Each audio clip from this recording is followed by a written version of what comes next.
pe de altă parte, pentru că vorbeați aici de recrutare, de angajați străini și aș porni filmul, aș da înapoi de la ultimul film al lui Rab, în care vorbea 3 limbi străine. Persoana respectivă nu știa ce limbă vorbește, da? Da, s-a mai spus, i-aș fi tăiat conexiunea, s-a purtat foarte bine. Ce ar mai fi putut să facă? Să întrebe exact ce naționalitate ești, ce limbă vorbești, te poți exprima în ce limbă, da? După care iei decizia ce facem când comunicăm internațional.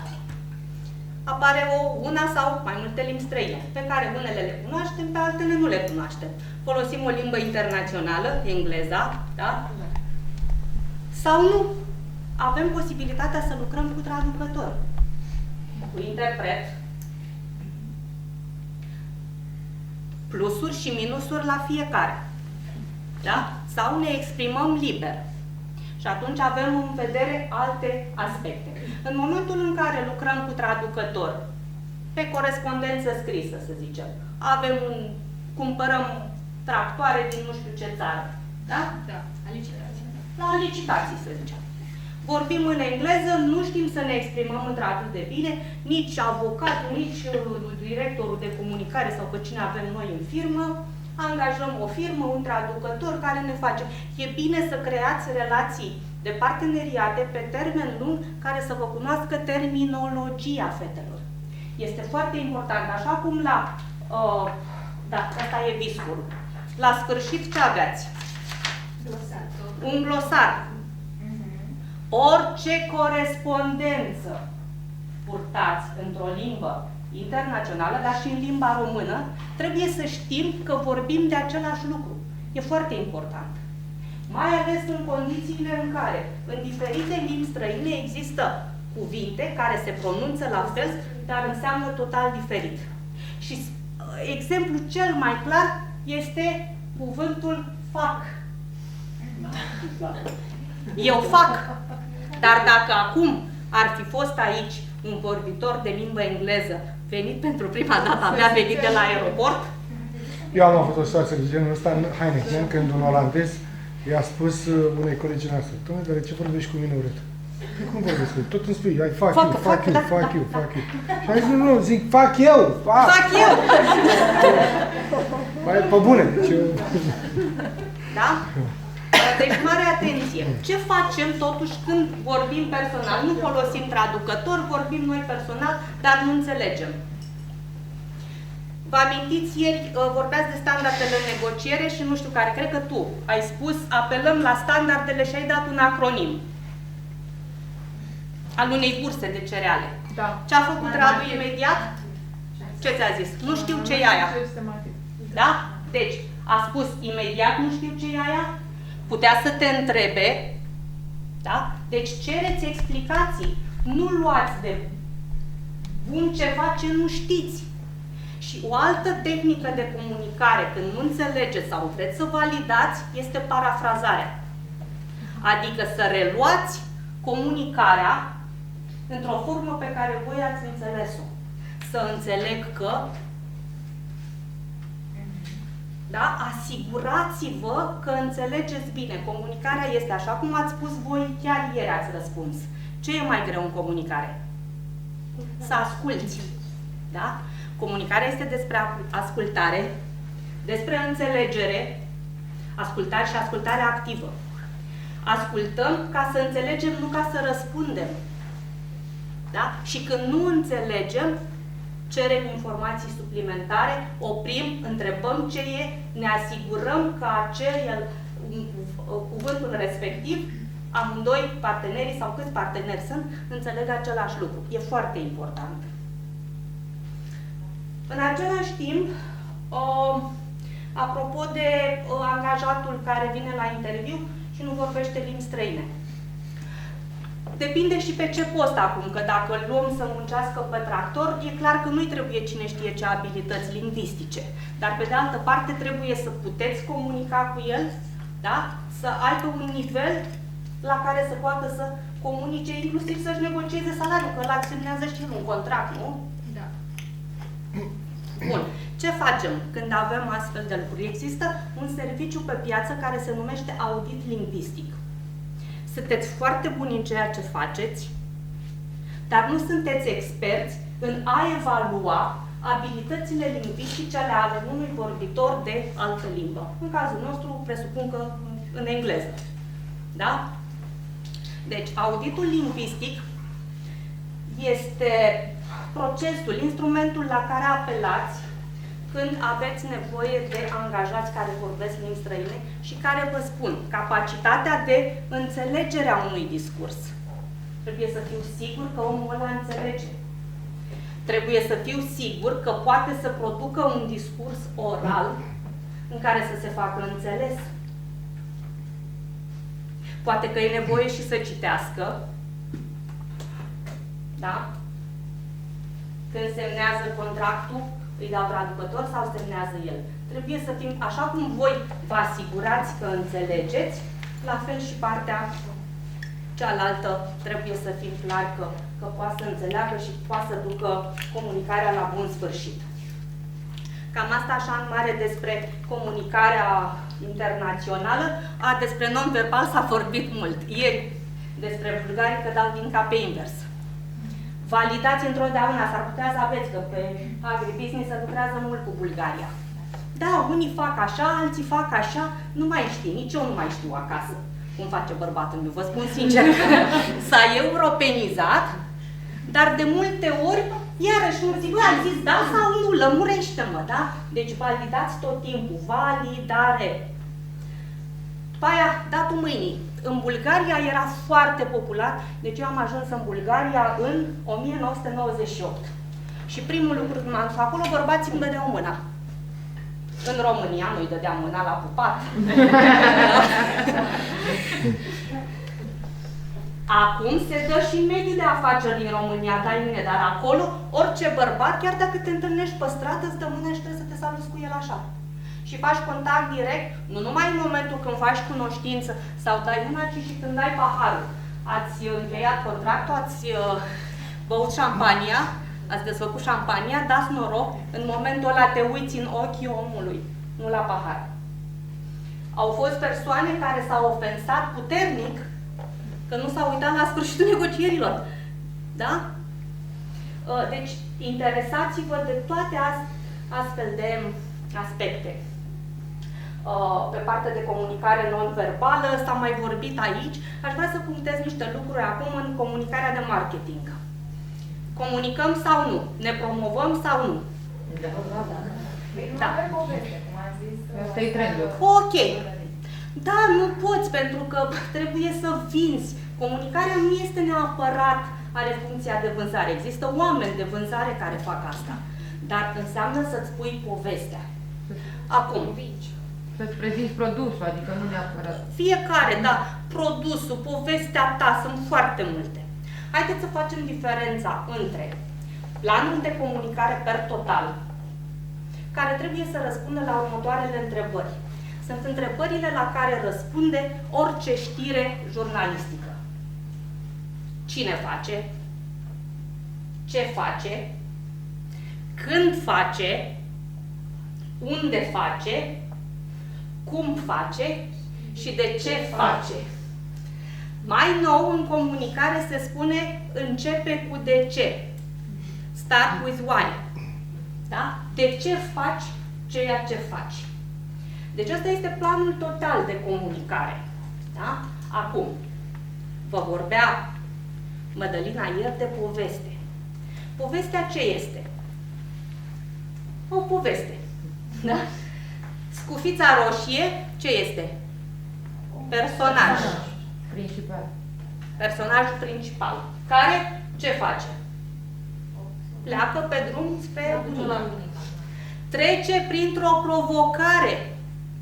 Nu există poveste fără provocare. Se întâlnește cu lupul. Mădălina ce v-a spus ieri? Că a apărut la Cărcotaș. I-a fost o provocare? Da. Da? Recunoașteți-vă provocările. Trebuie să aveți curajul să le spuneți.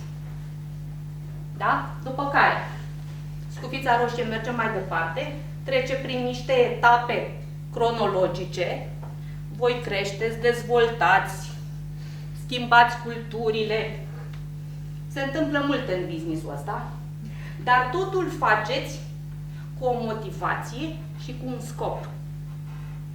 Toate lucrurile astea trebuie comunicate. Și acum mă întorc la planul de comunicare general. Cine comunică? Voi sau agenția de marketing sau freelancerul de comunicare? Oricare din variante e plauzibilă.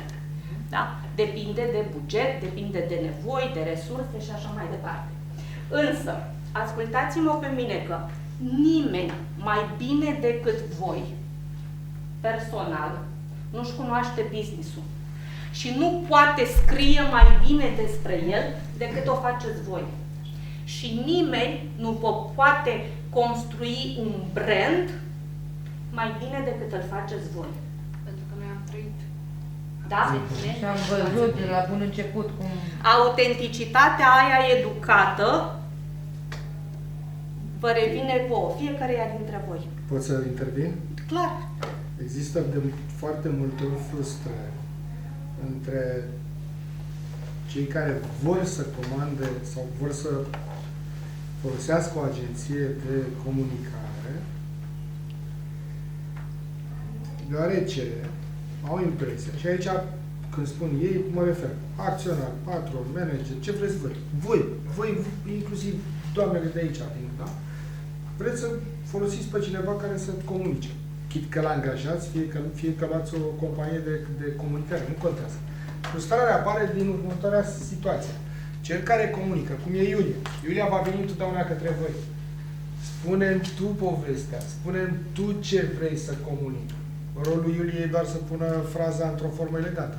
Dar povestea vă știți. N-are cum să știe. Da, dar ce poate face freelancerul? Și dați-i timp când lucrați cu alți oameni. Acordați-i timp, că e foarte important. Un om de comunicare știe să-ți pună niște întrebări prin care tu singur să-ți răspunzi. Că tu s-ar putea, că nu ți-a răspuns SAPI, că nu a venit ăla, s-a stricat combina. S-ar putea să fii tu pierdut și să nu poți să-ți identifici acele etape, să-ți creezi tu povestea. Un om de comunicare asta te poate ajuta. Ce facem? Avem o platformă nouă, avem un instrument nou, avem o cultură nouă. Trebuie să spunem povestea. Un om te ajută să-ți clarifici niște idei, îți pune niște întrebări. Vorbiți despre business-ul vostru. Voi știți de ce l-ați creat. Voi vă știți povestea cel mai bine. Creați-vă un brand, indiferent că astăzi sunteți într-un business, mâine puteți fi în altul, azi sunteți într-o companie, mâine în alta. Creați-vă un brand voi ca persoane. Fiți consecvente, aveți niște valori și întotdeauna să vi le promovați. Și chiar dacă alegeți să lucrați cu micro-influenceri, trebuie să vă promovați, nu știu, merele cât de sănătoase sunt și alegeți niște influencerițe și așa. Cu mare atenție. Cu foarte, foarte mare atenție. Da? Bun. Deci asta cine comunică am lămurit-o. Ce comunicăm? Scopul. Comunicăm tot ce facem în business. Cu ghilimelele de rigoare. De ce facem? Ce facem? Avem un produs nou. Ce rezultate am obținut? Ce a spus, uite, că am participat la un program de instruire. Da? Că firma X, care ne este partener, a spus ceva bun despre noi. Că ne-am ales un alt partener care ne asigură pământ sau produse organice și așa mai departe. Da? Totul poate fi comunicat. Totul poate fi îmbrăcat într-o poveste de care v-am povestit cum se construiește. Când comunicăm, cam tot timpul, da? Trebuie să avem o constanță în comunicare și, bineînțeles, să fim și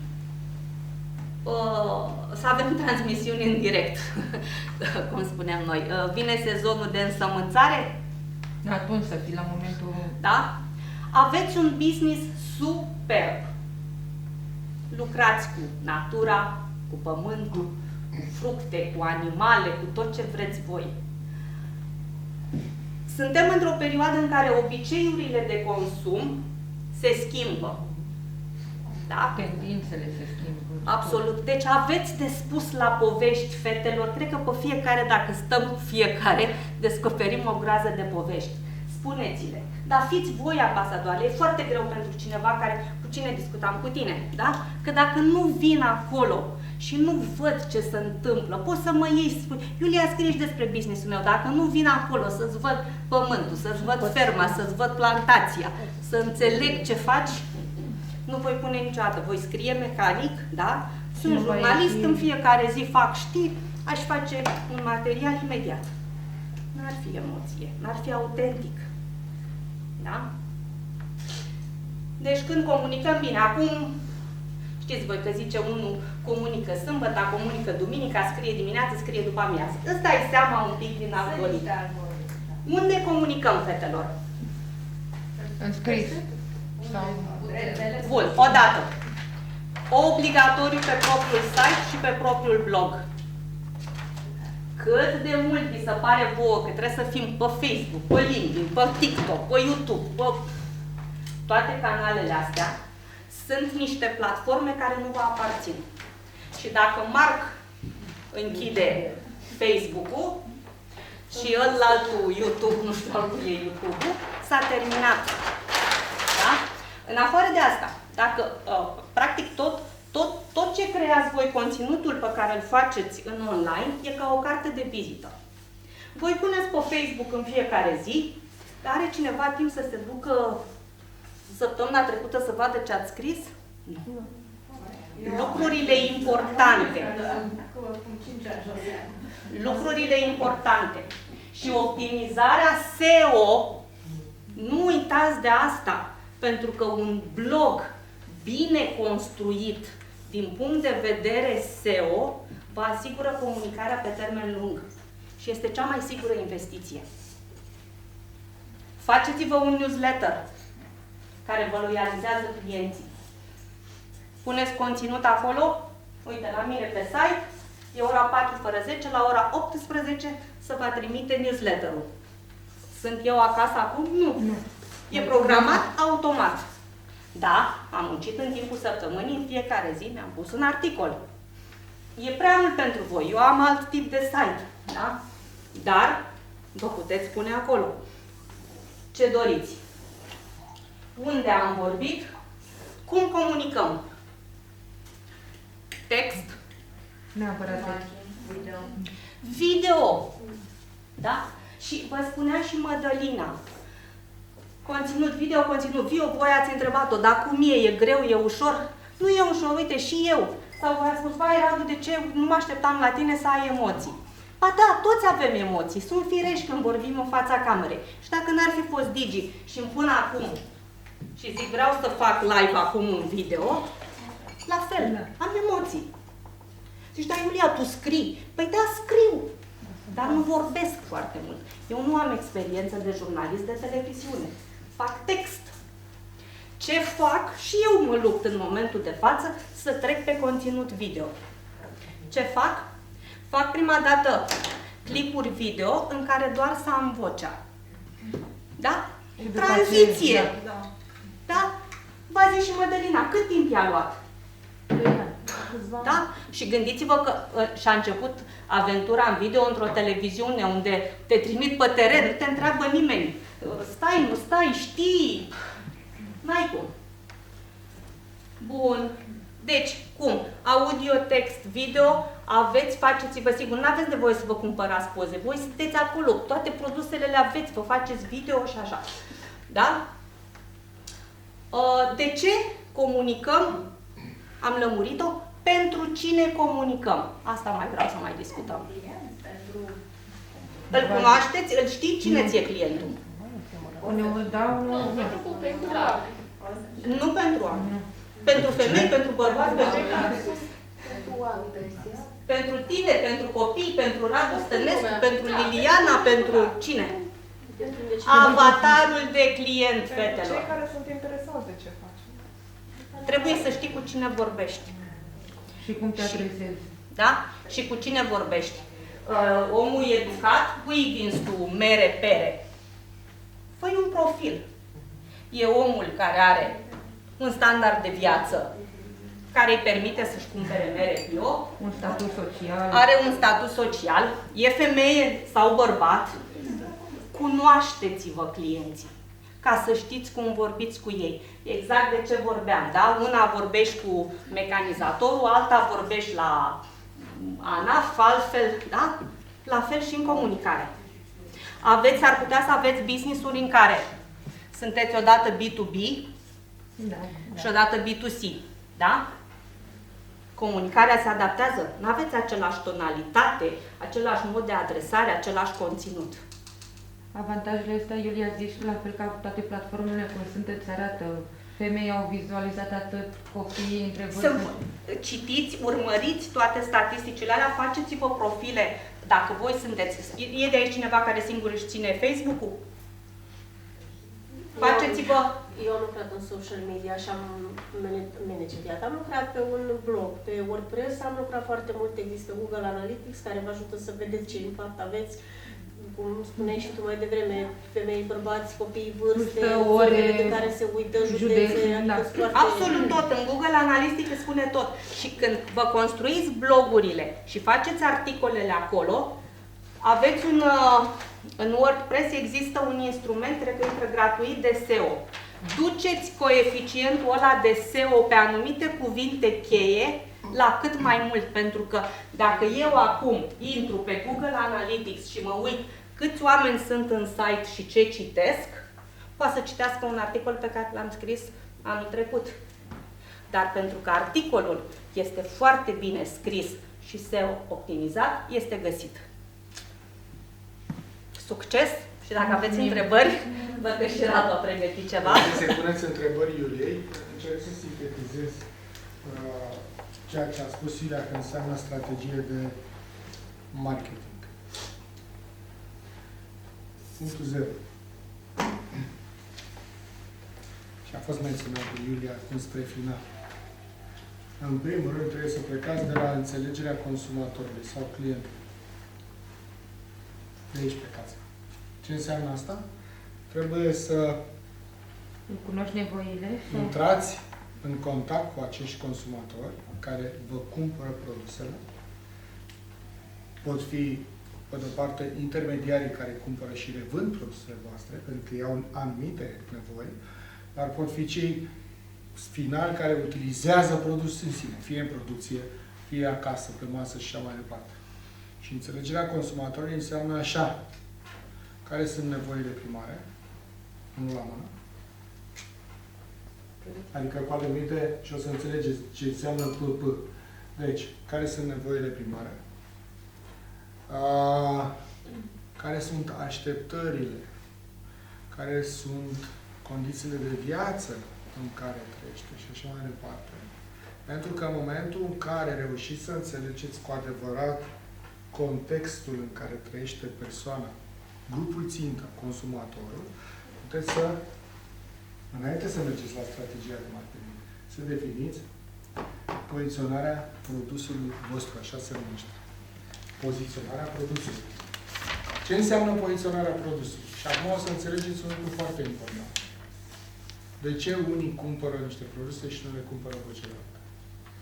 Pentru că oamenii cumpără produse în momentul în care, când se uită la produs, psihologic se regăsesc în produsul respectiv. Asta e motivul pentru care vedeți tot felul de reclame cu, da? Cu poveștile de care vorbea. Da, și de emoție, mai puțin Radu, că iarăși comunicarea e bazată pe emoție și chiar dacă vă spuneți povestea voastră, voi de fapt, apropo de ce a spus Radu de nevoi, omul trebuie să se regăsească acolo. What's in it for me? E despre tine, dar eu cumpăr. Și nu mă interesează de business-ul tău și de produsele tale, ci de nevoile mele. V-a spus și Mădălina ieri lucrul ăsta. Da? Acum să mai înțelegeți o chestie apropo de nevoi. Aici am o piramidă, dar mă mai fac una. Ați auzit de Maslow? Da. Ok. Cei care fac campanii de marketing se folosesc de piramida aceasta. Hai să vă dau un exemplu. Și deja puteți să vă dați seama unde puteți să atacați voi în campaniile voastre. Mercedes, unde credeți că atacă? Sau BMW? undeva mai sus. Unde? Și avocat. Avem așa, nevoie de bază, de siguranță, da? De incluziune, de ego și de autorizare. De ego, bravo. Dar Volvo, ani de zile, unde credeți că au? Siguranță. Din start ați spus. Dar produsele voastre, unde atacă?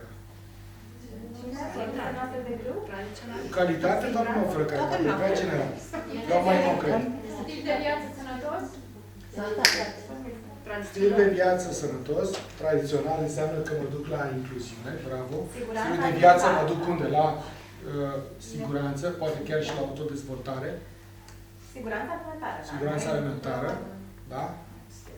Securitate. Securitate, da? Hrană, ți sete, bea produsul meu. Ți-e foame? Mănâncă produsul meu.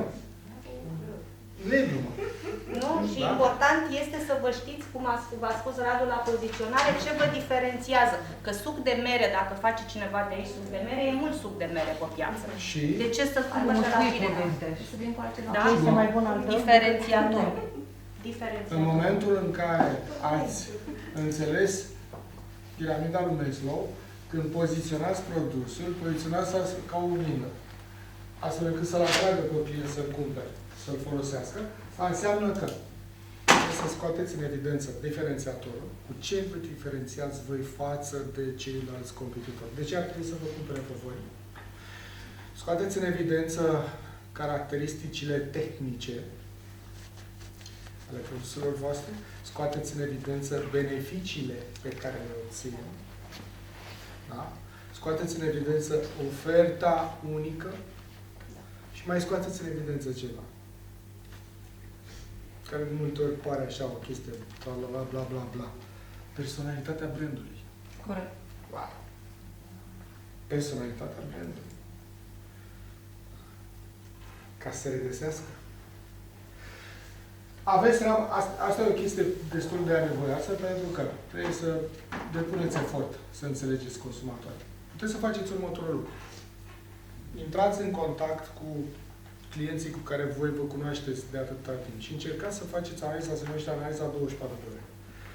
Adică să înțelegeți cum își petrece timpul un astfel de client cu care voi interacționați.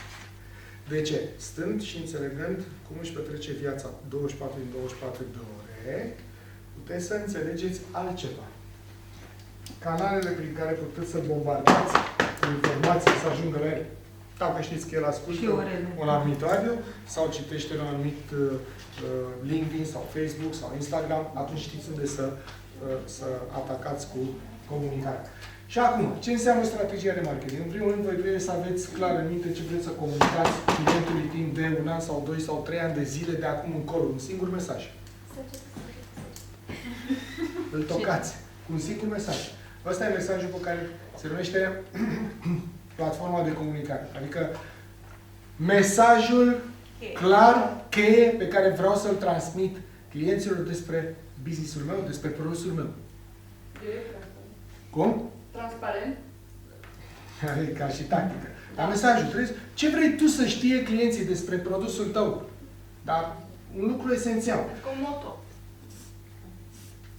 Apoi, timp de un an de zile, vă creați, se numesc idei de comunicare.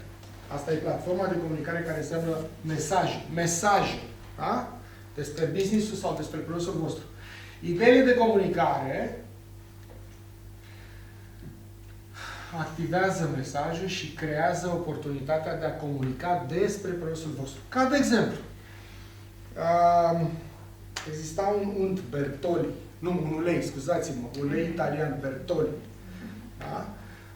S-a creat Piața Bertoli. Era o idee de comunicare. Piața Bertoli. Ce înseamnă Piața Bertoli? Veneau cu uleiul Bertoli în Focșani sau în Buzău sau în Târgu Mureș și acolo organizau un târg cu produse, cu de toate și peste tot timpul se folosea uleiul Bertoli. Veniți în Piața Bertoli ca să trăiți viața sănătoși și așa mai departe. Un exemplu. și așa mai departe. Deci trebuie să creați niște idei de activat, de comunicare, da? Și apoi, odată ce aveți ideile astea, cam 3 pe an, 3-4 pe an, da? De exemplu, pentru mine o idee de comunicare este talenta în sine. E idee de comunicare. Și de acolo eu încep să-mi construiesc cu Iulia, cu ajutorul Iuliei, da? Planul efectiv, foarte concret, spart cum? Pe canale de comunicare, social media, LinkedIn, Instagram, Facebook, ne sfătuim, care e ok, care nu e ok și așa mai departe. Online media, conferințe, târguri. Și pe urmă îți faci un plan pe an și noi îl avem inclusiv pe săptămâni și pe zile îl avem. Și trebuie să spunem, ok, asta, aici mă duc la 2 conferințe pe an, aici mă duc la 3 târguri, aici pe Facebook comunic, nu comunic deloc, pe LinkedIn comunic și așa mai departe. Și cunosc business-ul de 17 ani, dar în fiecare săptămână vorbim. Tot până la 4 ani. Da? Și Asta două minute vreau să vă mai rețin atenția cu paid media. În momentul de față, presa, știm, e o industrie, face mulți bani, PR-ul autentic, adevărat, este din ce în ce mai puțin. Trebuie să ai într-adevăr o cauză sau să ai ceva nou, să vină Digi la tine în fermă și așa mai departe. Restul este media plătită. Da? Sunt niște investigații, sunt niște povești. Puteți apărea și mâine în ZF, în orice, sunt mii de publicații.